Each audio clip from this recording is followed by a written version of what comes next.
Even if you do not survive yung 3 years na natitira, and then kunyari from now hanggang sa ikaw ay sipain ng taong bayan dyan sa pwesto mo, at least meron kang gawin na matatandaan ka ng mga kababayan, ng mga Pilipino, future generations of Filipinos, na si BBM, kinumpleto niya from the womb to the tomb. Kasi yung meron ka pang natitirang pera dyan na 600 billion, mag-commit ka ng 200, 300 billion, ibanat mo kaagad sa sa healthcare, sa PhilHealth, sa para sagutin na ng Pilipinas, sagutin ng gobyerno na korap. Na korap. Sa gobyernong korap.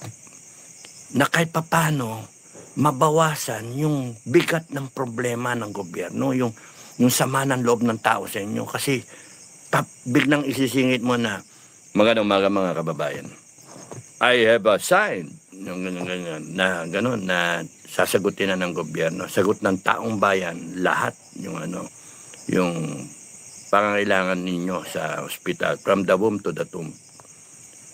And institutionalize it. Yun yung mahalaga. Kung hindi ikaw BBM, ikaw Inday Sara, institutionalize it. Kung ikaw BBM, you will be remembered at least for that one specific act na in spite na pinirmaming GAA, in spite na kurakot kayo sa yung administration, in spite of the flood control project, trillions of pesos wasted na ninakaw, plundered, matandaan ng tao na yung good deeds. Naniniwala ka, BBM? Lagi natatandaan ay yung kabutihan ng tao, hindi yung kasamaan ng tao. Kaya kayo sinasabi ninyo, bira kayo ng bira kay Duterte, ang natatandaan ng tao, yung kabutihan na ginawa niya sa Pilipinas. Hindi yung pagmumura.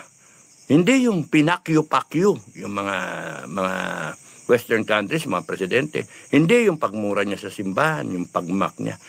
Nakalimutan na yun ng tao. At pinatawad yun ng tao. Ang natatandaan ng tao, yung build.